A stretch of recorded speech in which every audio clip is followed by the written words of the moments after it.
వీక్షకులందరికీ నమస్కారం. ఫిబ్రవరి మాసంలో మీకు ఏ విధమైనటువంటి గ్రహస్థితి కలగబోతూ ఉన్నది అనేటువంటి విషయాన్ని మనం ఈ వీడియో ద్వారా క్లుప్తంగా తెలుసుకునేటువంటి ప్రయత్నం చేద్దాం.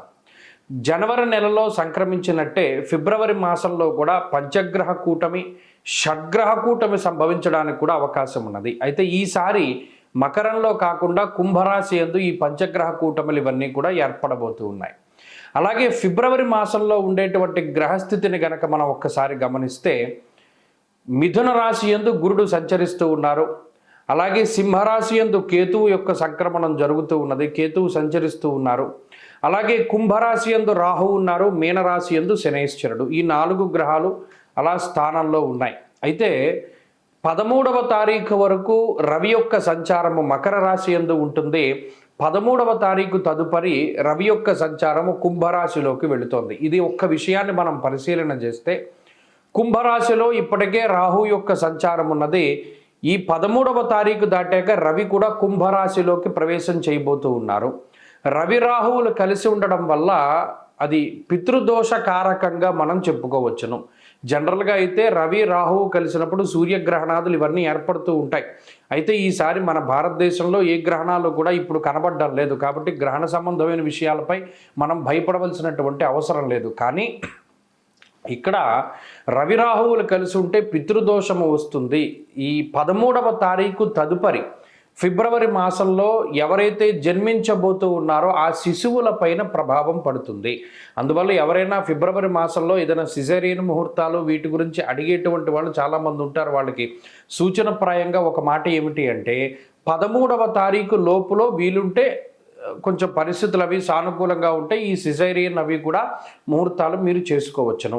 13 దాటిన తర్వాత రవి రాహువుల యొక్క కలయిక వల్ల పితృదోషం అనేటువంటిది ఏర్పడుతూ ఉన్నది. అలాగే ఈ పంచగ్రహ కూటములు, దేశారిష్ట యోగములు ఇవన్నీ ఏర్పడుతున్నాయి కాబట్టి అది కొంత జాతకం మీద ప్రభావాన్ని చూపెడుతుంది. కాబట్టి ఆ విషయాన్ని దృష్టిలో పెట్టుకోవాలి. మరీ కాంప్లికేట్ అయిపోతే మాత్రం అంటే ఈ లోపులోనే చేసేసుకోమని కాదు. ఏమన్నా అవకాశం ఉంటే మీకు అవకాశం ఉంటే 13 లోపులో ఈ సిజేరియన్లు ఇవన్నీ కూడా చేయించుకోవడం ద్వారా పితృదోషాదులు రాకుండా ఉంటాయి. ఇది ఒక ప్రధానమైన విషయం. ఇది మీ ఆరోగ్యాన్ని బట్టి ముందుకు వెళ్ళండి, దీంట్లో ఇబ్బంది ఏం లేదు. ఇంకొకటి ఏంటి అంటే శుక్రబుధులు కూడా కుంభరాశి అంతే సంచరించబోతూ ఉన్నారు. అంటే ఇక్కడ 4 గ్రహాలు, రాహుగ్రహము, రవిగ్రహము, శుక్రగ్రహము, బుధగ్రహము, వీటితోటి చంద్రుడు కలిసిన లేదా ఈ మాసం చివరిలోనే కుజుడు కూడా కుంభంలోకి వెళ్ళబోతూ ఉన్నారు. ఈ 5 గ్రహాలు వెరసి చంద్రుడితోటి కలిపి షడ్గ్రహ కూటమి కుంభరాశిలో ఏర్పడబోతూ ఉన్నది. కాబట్టి ఈ గ్రహస్థితి వల్ల ఈ మాసంలో అటు దేశకాలమాన పరిస్థితులు ఎక్కువగా ప్రభావితం చెందబోతూ ఉన్నాయి. దేశారిష్ట యోగం అనేటువంటిది పట్టబోతూ ఉన్నది. ఎందుకంటే అటు కుజరాహువుల యొక్క కలయిక, అలాగే రవి రాహువుల యొక్క కలయిక ఇవన్నీ కూడా దేశారిష్ట యోగాలుగా చెప్పబడ్డాయి.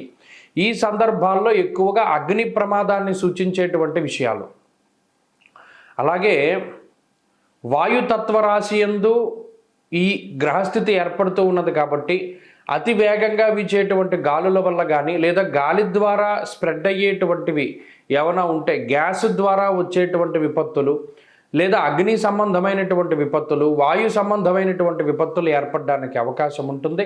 కాబట్టి ఈ మాసమందు చాలా జాగ్రత్తగా ఉండడం ఇది దేశారిష్ట యోగం కాబట్టి చెప్పదగినటువంటి సూచన. ఇక ఈ గ్రహస్థితి ద్వారా మీ రాశి ఫలితం ఏ విధంగా ఉందో మనం ఇప్పుడు తెలుసుకుందాం. సింహరాశి వారికి ఫిబ్రవరి మాసము అద్భుతమైనటువంటి మాసము. గత మాసం మాదిరిగానే ఈ మాసమందు కూడా అనుకూలించేటువంటి గ్రహాల యొక్క సంఖ్య బాగున్నది. ప్రత్యేకించి రవి కుజుల యొక్క అనుకూలత, అలాగే బుధుని యొక్క అనుకూలత, గురుని యొక్క అనుకూలత, చంద్రుని యొక్క బలము. ఇందాక మరి ముఖ్యంగా మనం చెప్పుకున్నట్టు ప్రతికూలించేటువంటి గ్రహాల యొక్క సంఖ్య తక్కువ. ఇంకా మనం సూక్ష్మంగా చూడగలిగితే అష్టమ శని యొక్క బాధ కొంత ఏదైనా ఉండవచ్చును, కానీ మిగతా గ్రహాలు ఏవి పీడించేటువంటి స్థానాల్లో లేరు. కాబట్టి ఇది మంచి మాసము. ముఖ్యంగా షష్ఠైరవౌ సుసౌఖ్యాదిన్ అన్నారు. 6వ స్థానముందు రవి 13వ తారీఖు వరకు యోగ్యమైన ఫలితాన్ని ఇస్తారు. రవి మారిపోయిన తర్వాత కూడా కుజుడు 6వ స్థానంలోనే ఉంటారు. కాబట్టి అది ఆరోగ్యానికి, ఐశ్వర్యానికి చాలా మంచిది. ఇదే గ్రహస్థితి శత్రువుల మీద విజయానికి అవకాశాన్ని కల్పిస్తుంది. కోర్టు కేసుల్లో నెగ్గడానికి అవకాశాన్ని కల్పిస్తుంది, వంశపారంపర్య ఆస్తిపాస్తుల్ని అనుభవించడానికి అవకాశం కల్పిస్తుంది. మీరు పొలము లేదా స్థలము లేదా ఇల్లు ఇటువంటి వాటిని అమ్మాలి అన్నా కొనుగోలు చేయాలి అన్నా ఈ గ్రహస్థితి మీకు మంచి ఫలితాన్ని ఇస్తుంది, అవకాశాన్ని కల్పిస్తూ ఉంటుంది. మీలో నూతనమైనటువంటి ఉత్సాహాన్ని కలిగిస్తుంది. పలానాలా మనం మారాలి, పలానా సన్నబడాలి, లేదా పలానా వ్యాయామం చేయాలి, లేదా పలానా టైంకి మనం అక్కడికి చేరుకోవాలి, లేదా పలానా మోడల్లో మనం మారాలి, లేదా మనల్ని మనం మార్చుకోవాలి అనేటువంటి ఆలోచనలు కొంతమందికి వస్తాయి. అవి ఆచరణలో పెట్టగలుగుతారు, తద్వారా దాని యొక్క ప్రతిఫలాన్ని పొందగలుగుతారు.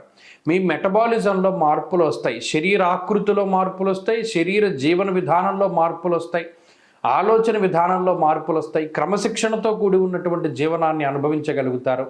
అలాగే రుణ బాధల్ని తగ్గించుకోగలుగుతారు. పలానా తాకట్టు పెట్టి డబ్బు తీసుకొచ్చాం, తాకట్టు పెట్టినటువంటి దాన్ని మీరు క్లోజ్ చేసేయగలుగుతారు, తాకట్టు పెట్టిన వాటిని తిరిగి తెచ్చుకోగలుగుతారు.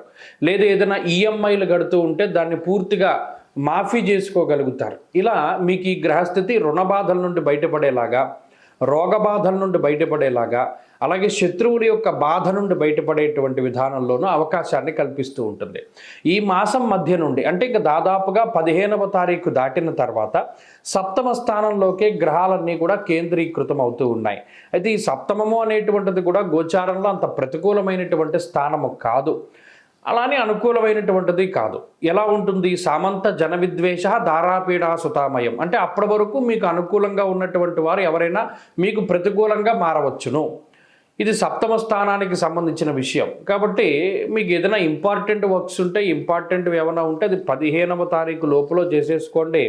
ముఖ్యమైనటువంటి వ్యక్తులను కలవాలి అన్నా, ఉద్యోగ వ్యాపారాల పరంగా నిర్ణయాలు తీసుకోవాలి అన్నా 15కు లోపే మీరు తీసుకుంటే సరే ఈ గ్రహస్థితి యొక్క వ్యతిరేకత కొంత తగ్గుతుంది. ప్రత్యేకించి 15వ తారీఖు తర్వాత వచ్చేటువంటి చెడ్డ ఏంటి అంటే మాట పట్టింపులు ఎక్కువగా ఉంటాయి. దారాపీడా సుతామయం అన్నారు అంటే కుటుంబ సభ్యులతోటి కొంత సమయాన్ని గడపలేకపోవడము, లేదా వారికి ఏదైనా ఇబ్బందులు రావడం లాంటి విషయాలను చూస్తారు. అది పెద్ద ఇబ్బందికరమైనటువంటిది ఏం కాదు. వారి జాతకాలు బాగుంటే అవి కూడా మీరు ఓవర్కమ్ చేస్తారు. కాబట్టి ఓవరాల్గా చూసుకుంటే సింహరాశి వారికి ఇది మంచి సమయమే. వీరు మరింత అనుకూలమైనటువంటి ఫలితాలను పొందడానికై అష్టమ శని యొక్క దోషాన్ని పోగొట్టుకోవడానికి వీలుంటే శని త్రయోదశల నాడు తైలాభిషేకం జరిపించుకోవడము, అలాగే ప్రతిరోజు కూడా శనేశ్వరుడికి సంబంధించినటువంటి స్తోత్ర పారాయణ, తిలదానాదులు ఇటువంటివి చేస్తూ ఉండడం మంచి ఫలితాలను ఇస్తుంది.